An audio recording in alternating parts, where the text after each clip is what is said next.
bih pitao samo kako to da u ovom moru danas nezainteresovanosti privučemo one mlade piće pre svega da čitaju, a posle ovi da pišu i ne mora to da bude samo satira, mislim. A je takozvanog mainstreama je sve više, a nitko da se pojavi da šmeker više kaže čekaj, šta vi meni pričate? To je pitanje od $1.000.000, da znam taj odgovor. Odmah bih počeo da primenjujem tu taktiku. Ne znam, meni se uvek činilo da je to simptom nečeg drugog, da je to mnogo dublje seži, da se samo manifestuje kao, mogu i da ti dam svoju teoriju, nije ništa originalno, dakle, jednostavno, u jednom društvu gde se prostakluk zaista na sva zvona reklamira kao poželjan oblik prilagođenosti životnoj sredini, dakle, darvinovski rečeno, ponaše se tako i to je okej. Naravno da sve ove lepe discipline duha o kojima mi ovde razgovaramo, savremeno rečeno gube na popularnosti. I to je tragedija. Nešto drugo, daleko banalnije od strane ljudi koji odlučuju, ja ne želim da sad ovo zvuči kao neka teorija zavere, ali dođevola zaista je tačno da što reče Cervantes u Don Kihotu, tako da nije kriva svetina što zahteva gluposti, nego onaj ko nema ništa drugo da ponudi. Ako ti preko masovnih medija odlučiš da odjednom ustaneš jednog jutra i shvativši da si dositeo Obradović i počneš se baviš prosvetiteljstvom, da vidiš za 5 godina šta će se desiti. Se kladimo će se svako osjećati glupim u društvu ako nije čuo za neoklasičare. Ali po prirodi stvari to se ne želi i onda dobiješ ovo, da prosto, ono što smo govorili malo čas, ljudi od književnosti, ljudi od umetnosti, više nisu autoriteti u društvu, naprotiv, potpuno su skrajnuti i onda to nekim novim ljudima, vama konkretno, to deluje ugledno samo ako već imate vrlinu u sebi. Ali onaj ko tek pokušava da je izgradi, on kad to striktno praktično gleda i kaže, pa zašto bih ja bio jedan od ovih ljudi dođevala, pa to je kao, sve to divno, pametno, nadaknuto, dubokomno, ali to neka sirotinja mahom, to niko ne haje za njih. Mislim, zaista bez ikakvog ulepšavanja mi smo preuzeli na sebe tu ulogu da prosto veruješ u nešto do kraja, ja pristupam religiozno ovim stvarima, ne umem drugačije.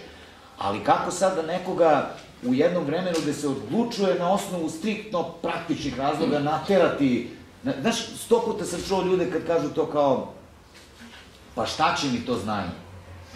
Znaš, totalno izostao onaj moment užitka u činjenici da si stekao neko znanje, da si ti bogatiji, danas se to pita direktno, pa čekaj, sam ja bogatiji u džepu od toga, ako nisam, kako to misliš bogatiji sam? I to mene jako poražava, ja ne znam šta je rešenje osim, a to su stvari nadovezuje na ovo čega smo počeli, može li umetnost da menja svet? Može, ali to je u smislu dometa daleko ograničenije nego kad se taj svet menja zakonom, ustavom ili uređivanjem medija. Sasvim izvesno. Imaš jednu tribinu, divni Đorđe Kadijević, režiser, Leptirica, Sveto mesto, Vukarević, tako dalje, kad kaže, nemojmo se zavaravati, umetnost nikad nije spasla svet. Nikad u istoriji. Šta je vredeo divan revolt da daista protiv katastrofe Prvog svetskog rata? Taj divni revolt nije mogao da spreči tako brz dolazak drugog i još katastrofalnijeg svetskog rata. Dakle, neće umetnost spasti svet u tako bukvalnom smislu i širokodometnom smislu, ali će ga učiniti lepšim. Ono što sam ja 100 put ponovio intervjuima, to sam stvarno uveren, stvaralaštvo neće spasti čovečanstvo, ali može da spase čoveka. E sad, koliko pojedinačnih ljudi, što više, to bolje, naravno. Mislim da samim tim što tekst zavisi od tumačenja, čovek koji piše i doživi da ga neko čita, mada on ne zna ko je otvorio bosu bačenu u okean, da čovek tom drugom, tom nalazaču teksta na neki način pomaže da misli u drugim kategorijama. Kako je govorio Marko Ristić, mislite u drugim kategorijama. Probajte, zamislite svet iznad principa identiteta i kauzaliteta. Probajmo. To je zanimljiva igra. Svet je akauzalan, mi samo vidimo jedan linearni sistem jer živimo u takvom vremenu. Vreme je međutim večnost. Zamislimo jednu ogromnu sliku. kao ceo zid iza vas. Ona je preko zida muzeja, dugačka je nekoliko kilometara. Na njoj je slikana istorija čovečanstva, mi smo na toj slici.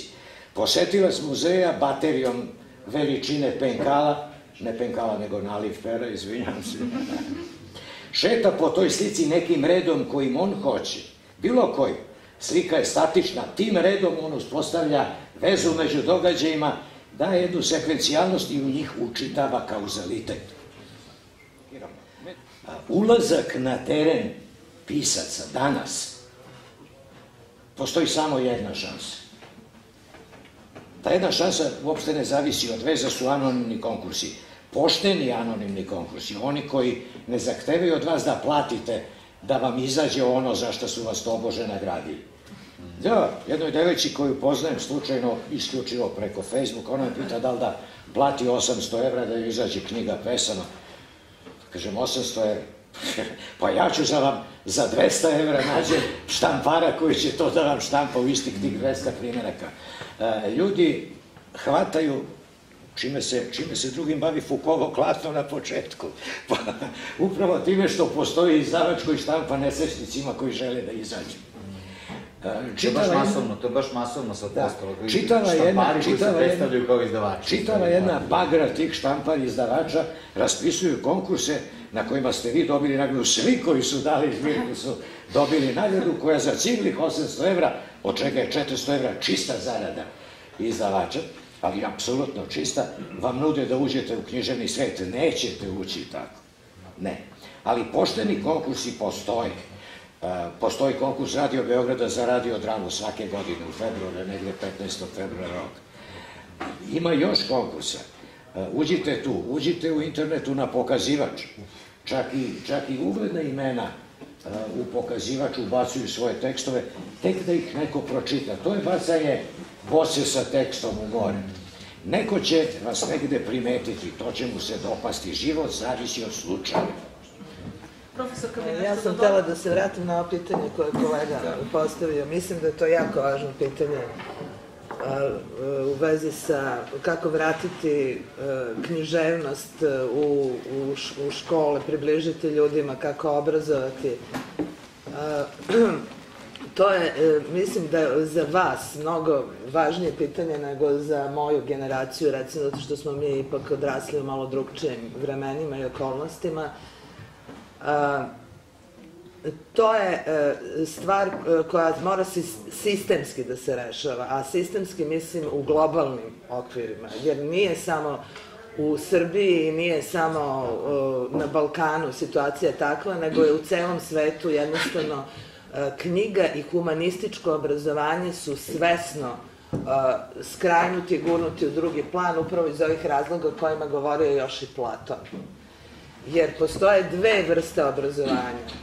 Jedno pod kojem smo mi odrasli, znači moja generacija, to je bilo ono Humboldtovsko, prosvetiteljsko ideje da se u procesu obrazovanja od svakog pojedinca napravi jedan vredniji čovek, da mu se oplemeni duh, da mu se omogući da iskaže svoju kreativnost, da nešto novo napravi, da u sebe usavrši, znači radi na sebi i onda posredno stvarajući za sebe nešto stvara i za društvo, i za širu sliku. To je ta tradicionalna koncepcija obrazovanja. Druga je, to je ovo ideološko obrazovanje, koje treba da ukalupi, znači kao što je recimo bila ideologija socijalizma, svi se uče ono i DSZ i šta je znam. Danas je na snazi ponovo jedna vrsta ideološkog obrazovanja, ali ni više nije ideologija komunizma ili socijalizma, nego neoliberalizma. Onoga što je govorio Louis Philippe, jel, obogatite se, znači steknite novac, obrazujte se, ne da biste radili na sebi, nego da biste bili nekakvi šrafovi u mašineriji koja će omogućiti da se stiče novac i dobra za neki drugi sloj ljudi koji nećete nužno biti vi, nego ćete vi obavljati neki... I ta je sudbina, recimo, namenjena nama. Ja sam duboko u to mislim kao Srbi, odnosno svim tim zemljama na periferiji. Učit ćemo da vezujemo kablove, da zavrćemo šrafove, bavit ćemo se, to će biti naši fakulteti, a ne ovi humanistički koji se bave književnošću. Zato što to je sačuvano za neke druge srećnije ljude na nekim drugim mestima, a ne za nas ovde. Nažalost, mislim da je tako. I to je, vi možete, mogu da shvatim recimo zašto ti moćni ljudi na zapadu razmišljaju na taj način. Oni vole svoje zemlje, oni su patrioti, hoće da budu uvek među prvima. Ali, otkako se desila ova tranzicija, ja stalno razmišljam o tome kako se ovde nije našao neki Srbin, patriota, tajkun s mnogo para, da otvori jedan pravi fakultet, pravi za humanističke nauke, a ne za menadžment ili za brodarstvo ili šta ja znam, nego da najveće talente u humanističkim naukama, u prirodnim naukama, stipendira i tu, da tu okupi najbolje ljude, najbolje profesore i da napravi jedan srpski Harvard. Dakle, zašto više bogataši ne žele da budu mecene? Zašto to nije neko uradio? Zašto nema takvih patriota među Srbima? Ali mislim da bi to bila prava stvar. Onda bi to omogućilo i neke druge stvari bi pokrenulo. A vi, to kad je krenulo ovaj novi sistem obrazovanja, dobili ste samo jednu gomilu privatnih fakulteta koji prodaju diplome i ne daju nikakvo znanje. Doktor Mića. Eto, to mislim da je važna tema. To je važna tema. Da li, šta će savremeno društvo jedan... O tome, mislim, to je ono što vi trebate ima da se bavite. Mislim, moja generacija, mi smo imali sreće pa smo živjeli u nekom malo srećnijem vremenu.